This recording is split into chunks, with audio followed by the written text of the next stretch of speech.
Hello and welcome to Chad and Cherry's Surf Music Review. I'm Chad Shivers. I'm Cherry. And today we have a very special episode for you.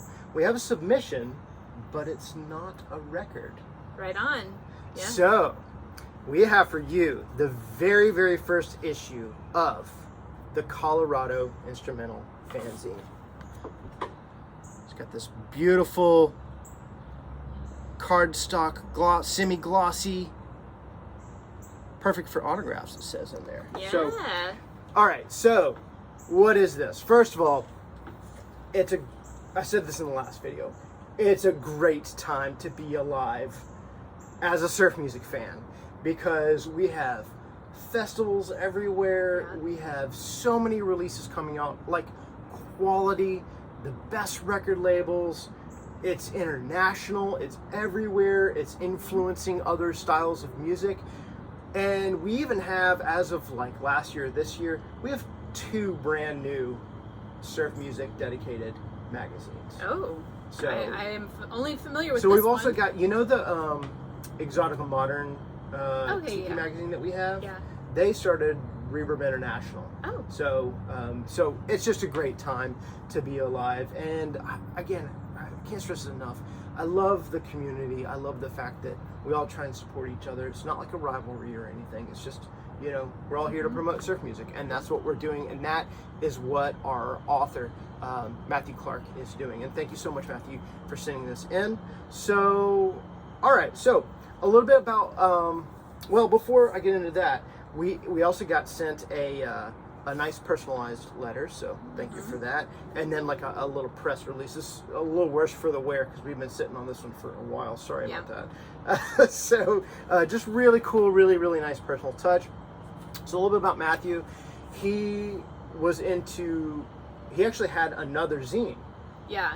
So before this one, and it was all about like straight edge hardcore. But Right. I guess he just got a little bit jaded and things like that of that scene, or fell out of that scene. Probably grew out.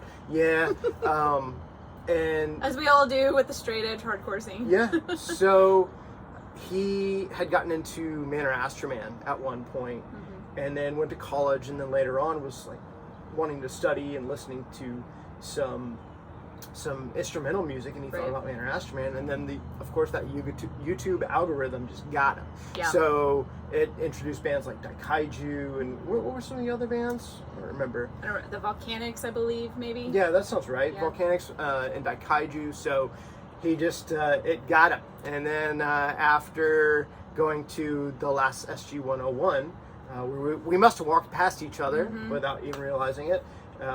Started this fanzine. So Yep. thank you so much for that. Really appreciate that.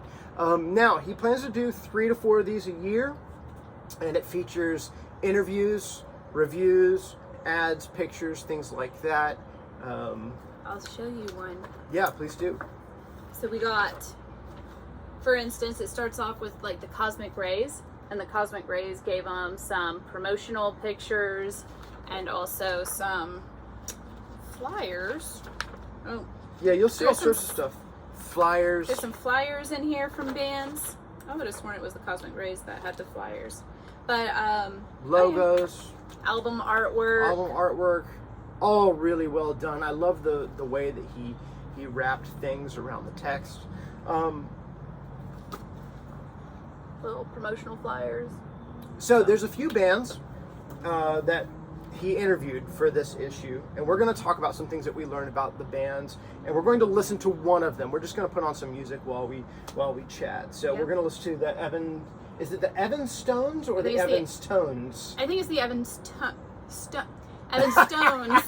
the Evanstons, because it's named after a street Right. that we found out Right. from the article. Right. So it's probably the Evanstons, Okay. unless they tweaked it because they were like, "Oh, that's clever. It's the Evan Stones, like Evans tones." right? So, Yeah, I don't know. I'm not really sure. So maybe if one of the Evan Stones or the Evans Tones will comment, that would be great. I Yeah. probably should have looked that up beforehand, but oh well, here we are. There's Okay, only so much you can infer from script. So all right, so let's drop that.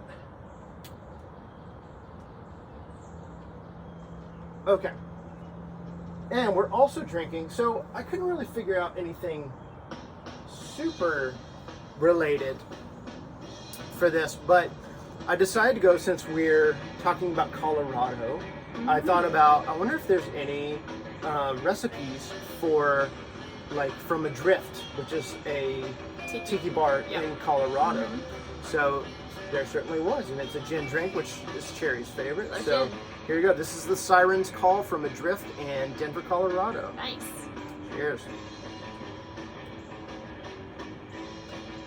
Oh man, that's good. That is so good. Good job, Jessica. I actually did this one. Cherry made the cocktail today. I usually don't. That's the bartender.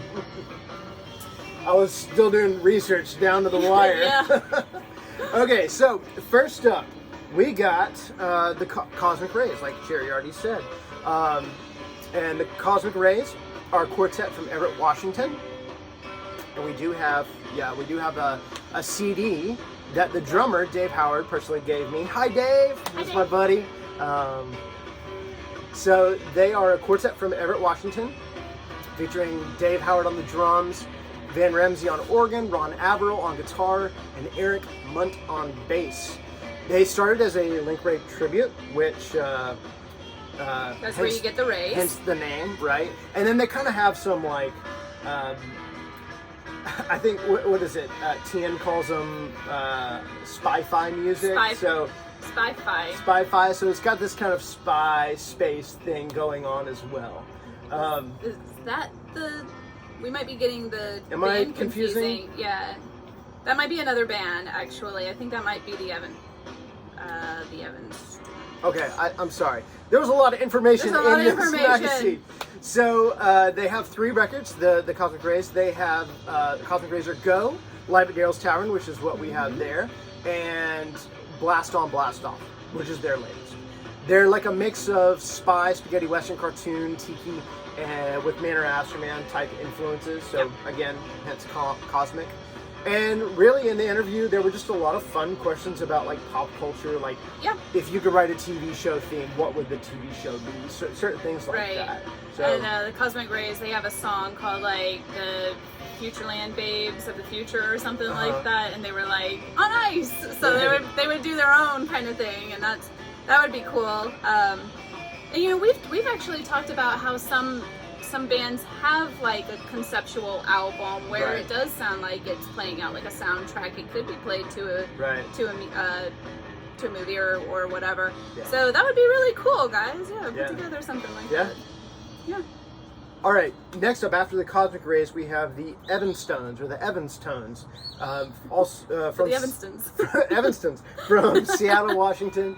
And they all use stage names, which I didn't really want to go over because I don't know who's who. The Cosmic Rays do too. They all use stage names. Luckily we got their real names in the interview as well. So they are the ones that Tien calls spy-fi. Okay, I apologize to everybody. Shout out to Tien, by the way, our good buddy. So I actually met Tien and Dave from the Cosmic Rays several years back now at one of the SG-101s. Nice. So, yeah. With Michelle, and they've actually come out to Stompfest. Yeah, they're really cool guys. Tien especially, and Michelle, you know, came up and introduced herself to me. I didn't really know them beforehand, and so it was really nice that they actually came and introduced themselves. And Tien's doing his own thing too. Since we're on the topic of Tien, he's spearheading the whole Surf by Surfwest concert up in the Oregon, Seattle area. Oregon's a state, I get it. Seattle, the Seattle Pacific Northwest area. Northwest, there you That's go. what I was trying to. I mean, it features a lot of the bands from that area. I think that's really what you were yes. saying. So good job, Tien. Yeah, that's great. Yeah, love that guy. And I think that's where a lot of these interviews were conducted, not at Surf by Surfwest, but at a show. There was like Surfer Joe and a lot of these groups that we're talking about today. So the Evanstones are from Seattle, and they've had a lot of members. They have had a lot of members. A to ton. The point where they can't remember the names of their members. Some with it's like a Spinal Tap situation. There's like some tragic ends and words were said. Yeah, it's terrible. And at the time of this interview, they were playing with someone that wasn't at the show because they were sick, unfortunately, or they weren't able to make it, and they were like, "Oh, he doesn't have a name." So that was funny. Yeah. I hope he earned a name by now. Yeah. And they talk about, well, we already said they talk about their name origin, Mm-hmm. like the street that they practiced on, I guess. I Yeah. think that's where they were initially meeting to discuss okay. being Gotcha. a band, and they were like, "What are we going to call ourselves?" And there was like an aha moment. Right. Someone was like, "The Evanstons" or the Evanstones. This is probably the Evanstones, you know, I have kind no of idea. thing. But We're just gonna keep saying all three. Yeah. So there you go. cover Too bad. all bases. Yeah. And it just kind of came from there. Now, the decision to call everybody Evan with the last name Evans. Evan or Evans, it's a little much. I could do without it. Just a hard comment from Jessica from Okay. Cherry. All right. So All right. sorry. But anyways, yeah, it's gimmicky. It's a little overused. I get it. Like, you're trying to be on like the Ramones or the Donnas, that kind of thing, Right. where you're like a family unit. But you know, I don't know. It's been done. It's been done. Right. Yeah. So talk about that. They talk about gear, which most of these interviews do. We'll talk a little bit about that. I'm not going into specifics, y'all. You have to read the magazine if you want to Yes. find out all of these things more in depth. And these guys are a mix of bossa nova, salsa, spaghetti western, spy music, hence the spy fi Right. that Tien calls them. Right. And these guys are only, if you want this, you got to go to Bandcamp. That's the only place you can get it. This record's on Sharwaji as well. Shout out to our buddies from Sharwaji. Yep. And you can get it on their website as well. But that is it. So I tried to look up. They have 2 albums. What is the other? It's like the Last Band on Earth. Is it? Last Band on Earth. Yes, that is. That's the other album. And I don't even think I listened to it because I don't do a lot of casual listening on Bandcamp. If I download it and get the record, I'll listen to it on the app sometimes, but I rarely do that. Like one of these bands, I didn't even listen to it all because they just have like singles on the thing. Yeah. Okay, next band up, and this is a band that I had heard the name of, and ever since the '90s, but I never really paid much attention to. And that's King of Hawaii, also from Seattle. Right. And they are a quintet, and they were established in 1994. So, hence, that's why I heard about them in the 90s. Yeah. And I was listening to their records yesterday, I guess it was, while I was reading through the magazine again. And I actually really enjoyed it. I kind of like thought it was a little maybe light before, but just listening to them yesterday while reading, and that's another thing, guys, like while you're thumbing through this, you know, and you put on the record, it just gives you more of an appreciation for the record, what they've gone through, or how they got there, how they got those sounds. So it's just really, really, really neat. What else? One thing that they do cover, one thing Matthew tries to get out of these guys is what are they playing through? What's their equipment? Because there's so many surf guys out there that want to know what are they playing? What's the sound? How are they getting that sound? So the guys, everybody interviewed, they do talk about the gear that they were playing at the time. It's been 6 months or so it may have changed since then, but yeah, so that's a cool take on here too, is that they do go through what they're playing out of and what their equipment setup is. Right. Yeah. So the members of King of Hawaii are Dave Dysart. How do you think you'd say that? I don't know. Dysart on guitar, Dana Dysart on keys, Mark Klebeck on lead guitar, and Leo Raimundo on bass, and John Bishop on drums. So yeah, they talk about gear once again, their name, which was a shout out to the Duke of Surf in Hawaii. In Oahu? I can't remember, but there's like statues of him in Hawaii. He was a very, very, very famous dude. Yeah. And I He think had like even a big background, like he did movies too, and all sorts of stuff. I even think SU-101 used to have like, well, they still do. They do the pier shows at the Huntington Beach Pier. And there's a restaurant next door called Duke's, and I think it's also like a nod to Duke. Yeah. Kalamani, or what? I can't remember his name. I'm sorry. Yeah. I just butchered that. But. Duke of Hawaii, the King of Hawaii. So that was cool to understand where King of Hawaii came from for this band. Yep. They talk about coffee. Yeah. There was a lot of talk about coffee. Well, I mean, why wouldn't you? It's Seattle. Yeah, so... well, it seems like Matthew's a bit of a coffee head. A coffee freak. The Ethiopian roast. He was really interested to know if everybody roasted their own beans and everything. It was funny to see the bands that were like from there, and they're like, Cafe Bustelo? Yeah, I'm not really into coffee. Or, then... I think it is a guy from this band who owns a coffee. Yeah, one of them owns a coffee. I can't remember which band it is. I think it is this one. Yeah. Dave from the King of Hawaii. No, it wasn't. It was the next door neighbor, Mark. Yeah. Okay. And they're neighbors. They were neighbors at one point in time, and that's how they kind of got together. Dave and Dana are a couple. Yeah. They're partners, and Mark lived across the street, and they just. And Dave and Dano were also Berkeley College of Music grads. Yeah. So that was cool. You know, we have very close friendships with our neighbors too. So it's like they've been on the show. Yes, they have been. So building your relationship a little bit further and creating art together, that's just a whole nother level of intimate that you take your friendship to. So that's really cool, guys. Right. I'm sure they've moved or whatever since then. Maybe they're still neighbors. Maybe you guys can comment on that. But I hear Mark has some really good lawn mowing skills. Apparently, that's what drew each other together. Lawn care, I guess. It's funny. I guess I must have been reading the gear section, and I don't even remember this part. And I just read it yesterday. Yeah. So, what else? So their latest record, Road Trip. Our good buddy John Paul Bollock called it the perfect record. Yeah. Pretty neat. It's a good mix of styles. And that's something coming from John Paul. Yeah. He's an ultra nice dude, but I don't think he would say that if it wasn't true. Right. Yeah. Yep. And they've got influences from Ennio Morricone, from the spaghetti western soundtracks to Latin surf kind of stuff, and all over. I hear a lot on the recordings that I can't even put my hand. It's its own thing. You should really listen to it. So you mentioned Morricone, and that was a common theme for a lot of these Pacific Northwest bands, is that they pull a lot of influence from Morricone, the Cosmic Rays reference to them.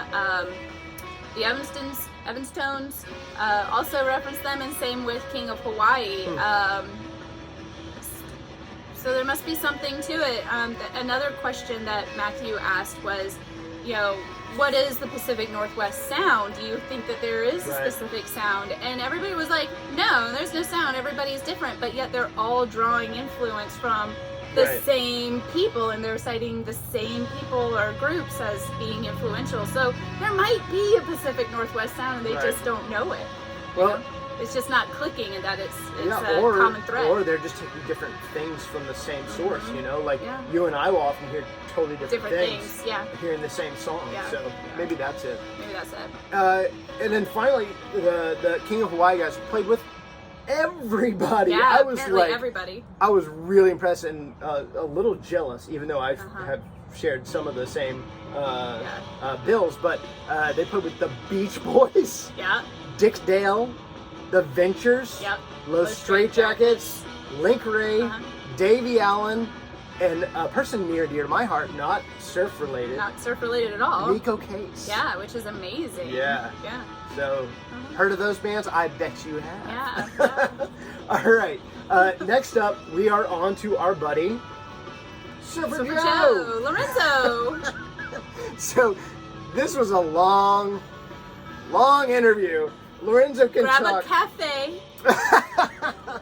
Sit back. Put on Surfer Joe and read his article. It's long-winded. That's right. To say the least. So, Lorenzo Surfer Joe Valdembrini is from Livorno, Italy, where he hosts the Surfer Joe Summerfest, which will be in 3 weeks. About 3 weeks. Yeah. A little over just over 3 weeks. So some of the things that they talked about: pineapple pizza, How do you feel about pineapple pizza? I like pineapple pizza. I can eat it whenever I want to. I don't let other people's opinions influence my tastes or whatever. So Well, Lorenzo has the correct opinion that pineapple on pizza, and he would know because he's from Italy.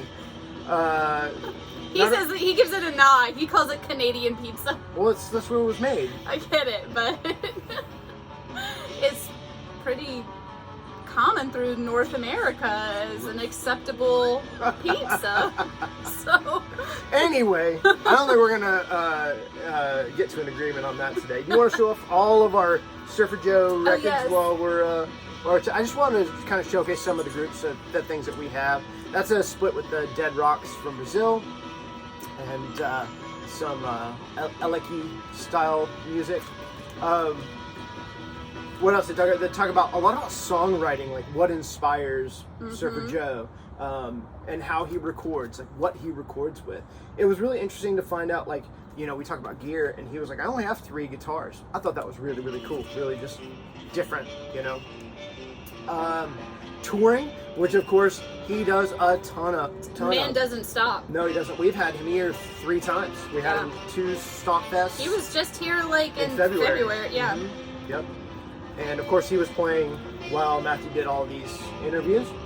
We did a review of this record, so you can go back and find our Surfer Joe. Yeah. I'd like to get to the other ones at some point too. They talk about surfing industries, which we're in the surf music gear world, we're all crazy for. So he teamed up with this guy Bjorn, who came up with a circuit for the 6015 Fender reverb unit. So it's spring reverb with tubes, but without the tubes, so it's like transistor based. Yeah. And Lorenzo and Bjorn got thinking like, hey, how can we make this like an enclosure and market it? And they've done really well, like showing up at NAMM. The NAMM shows, the National Association of Music Merchandisers, music merchandisers, in both LA and Nashville. So, and they run that also with Ted Pilgrim from here in the States, from Satan's Pilgrims.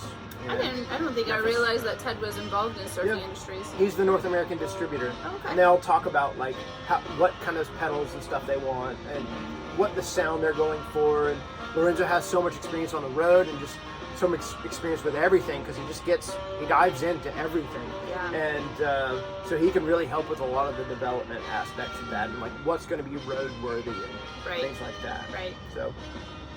What else? Okay, the Surfer Joe Summer Festival, which he's done since 2000. It's been a while. 2008, or was it before then? I think it was after that because he was living in Antigua until Right, he did it a couple times before Antigua, and then. Okay, I don't know. Early 2000s. Yeah. Yeah, is when he started. 2008. That might feel right, actually. I think that was when he came back from Antigua. He lived there until 2010. Anyway, so the Surfer Joe's Summer Festival, which is just a huge event, takes place near his Surfer Joe Diner, which I didn't even talk about. He has a diner in Livorno, Italy, as well, and it's right there. 2008. 2008. Okay. Let's see what else. Man, this guy's been involved in a lot of records. We showed you off some. We don't even have them all. Here, let me flip this.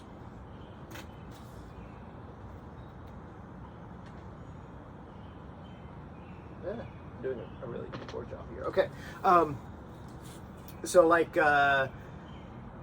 Wadadley Riders, which she had in Antigua, and which is funny. We got married in Antigua and had the Wadadley beer while we were down there. Yeah, it was actually pretty good. Really enjoyed that.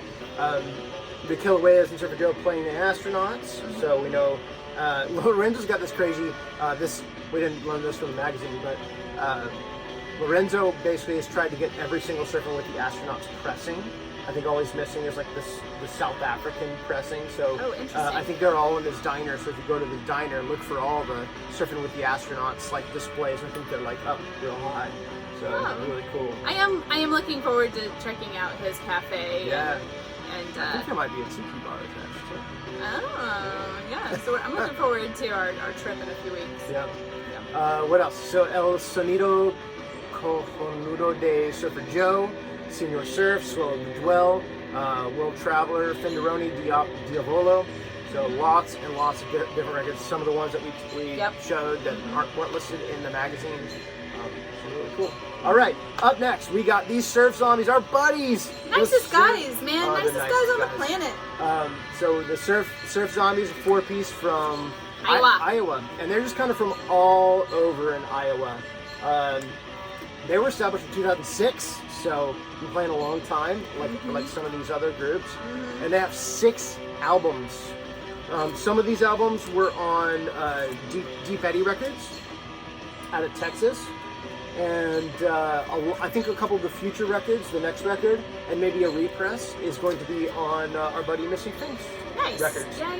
Here in Georgia, in Augusta, Georgia.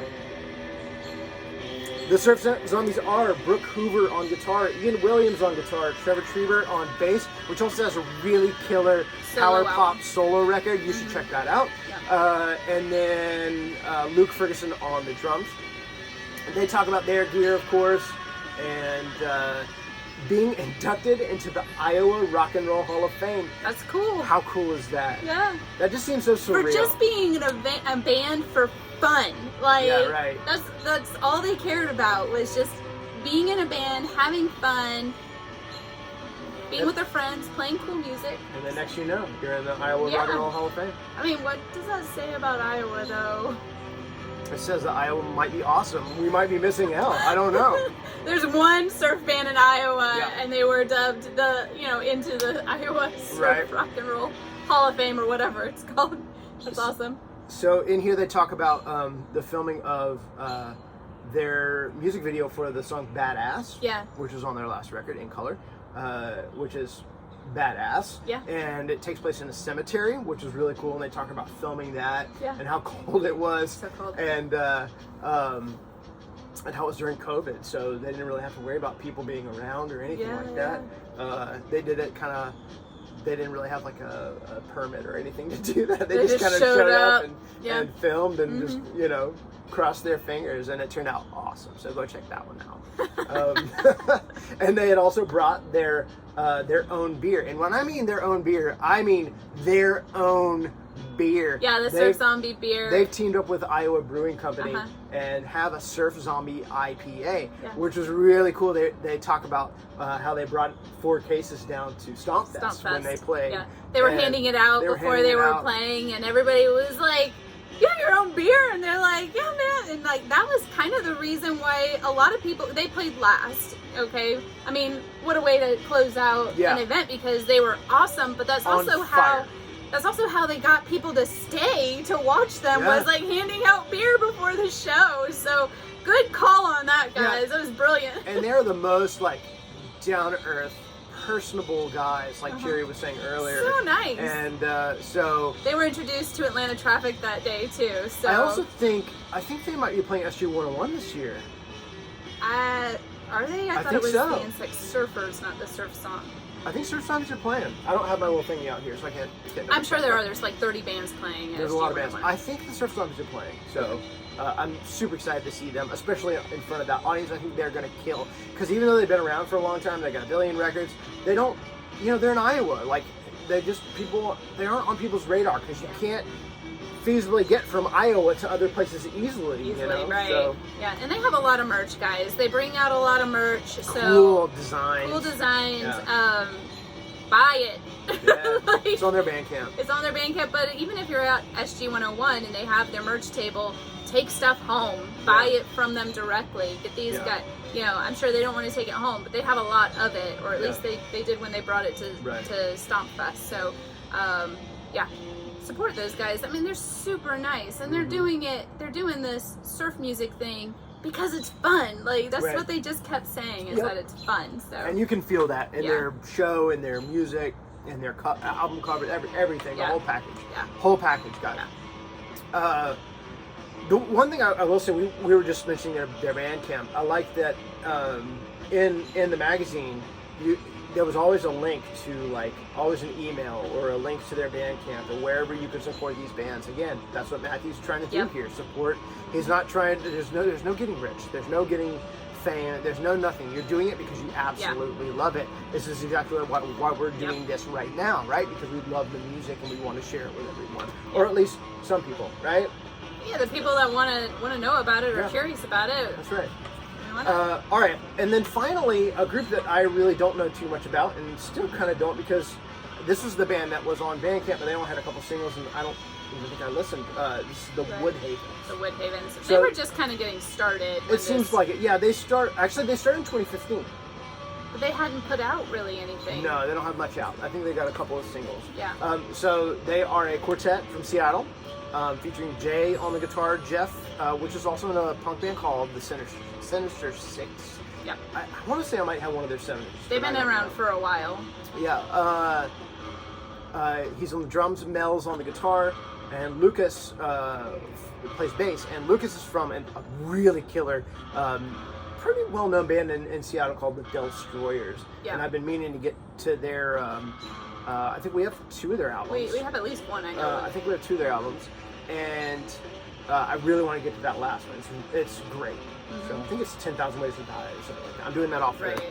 And a couple of guys from the Woodhavens were in the Evanstones. Yeah. Evanstones. So, Evanstones. So they kind of broke away from the Evanstones, started their own band, and that was relatively new, I want to say. Yeah, and a couple of those guys are on this record. Yeah. Yeah. Mm-hmm. Yeah, they did say they played on the 1961 album. So during COVID, apparently, things happened, and that's why they kind of went their own ways. So, yeah. Sure, I can imagine. Yeah, that was a tough time for a lot of people. It was. Yeah. Also spawned a lot of bands. Yeah. So that was also a plus side. And they once again talk about gear, coffee, and then song inspirations, because I think that, and this is something I was going to say later, but Matthew's really great about. He does a ton of research for these interviews. Yeah. You can really tell, and he listens in depth, and he reads his interviewees really well. Like, there's not a lot on the Woodhavens, so he asked them about like their I don't know, their hobbies and their interests. That's right. That was really cool as well. Asking them personal things or things about the few songs that there are available, and like the origins of those, or why did you choose to do this? So that was really cool. And again, we're just telling you secondhand, so go read it firsthand in the Colorodo Instrumental Fanzine magazine.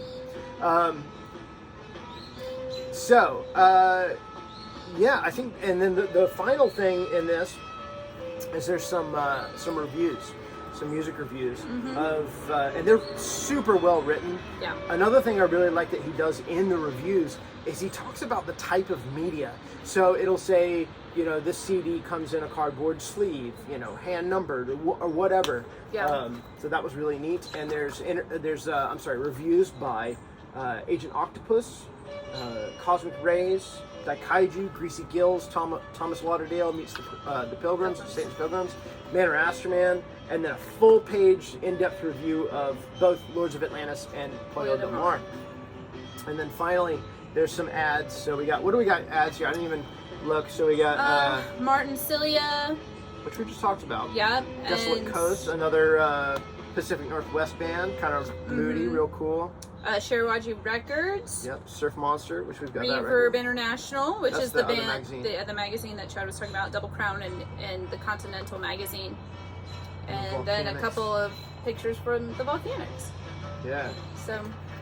So that's the magazine.